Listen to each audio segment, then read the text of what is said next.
সশস্ত্র গোষ্ঠীগুলোর মধ্যে সংঘাত এবং চলমান সহিংসতাকে কেন্দ্র করে ভারতের মণিপুরের বিভিন্ন জেলায় জারি করা হয়েছে কারফিউ। সীমিত রাখা হয়েছে মোবাইল এবং ইন্টারনেট পরিষেবা। এর পাশাপাশি জোরদার করা হয়েছে নিরাপত্তা বাহিনীর টহল তল্লাশি।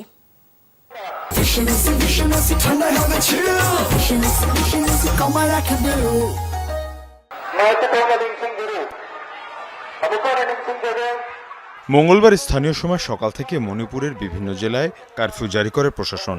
ইম্ফল পশ্চিম, ইম্ফল পূর্ব এবং থৌবল জেলায় জারি করা হয় ১৪০ ধারা। রাজ্য প্রশাসন জানায়, পরবর্তী নির্দেশ না দেওয়া পর্যন্ত জনগণকে তাদের বাসস্থানের বাইরে চলাচল সীমিত করার নির্দেশ দেওয়া হয়েছে। কড়াকড়ি আরোপের পরপরই জোরদার করা হয় টহল। বন্ধ রাখা হয় রাজ্যের সব শিক্ষা প্রতিষ্ঠান। একই চিত্র বেশিরভাগ বাণিজ্যিক প্রতিষ্ঠানেও। এর পাশাপাশি চলে কেন্দ্রীয় বাহিনী এবং পুলিশের তল্লাশি অভিযান। সীমিত করা হয়েছে মোবাইল এবং ইন্টারনেট সেবাও।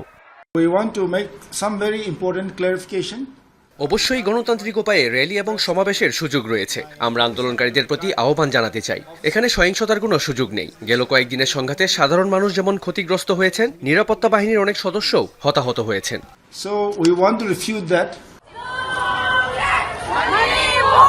রাজ্যের শান্তি পুনরুদ্ধারের দাবিতে সোমবার রাতে মশাল মিছিল হয় মণিপুরের বিভিন্ন স্থানে।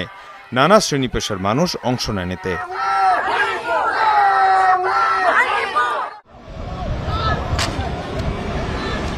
এর আগে সোমবার দিনে প্রতিবাদে নামে শিক্ষার্থীরা। সে সময় নিরাপত্তা বাহিনীর সাথে সংঘর্ষ হয় শিক্ষার্থীদের। তারই প্রেক্ষিতে রাজ্য জুড়ে জারি করা হয়েছে কড়াকড়ি। কুকি এবং মেইতেই সশস্ত্র গোষ্ঠীগুলোর মধ্যে সংঘাতকে কেন্দ্র করে বেশ কিছুদিন ধরে উত্তাল মণিপুর। এর মধ্যে গেল শনিবার রাজ্যের জিরিবাম জেলায় ব্যাপক হামলা চালায় বিচ্ছিন্নতাবাদীরা। একের পর এক মর্টার, রকেট ও ড্রোন ছড়ে বেসামরিক এলাকায়। মীর মুশফিকা হাসান, যমুনা নিউজ।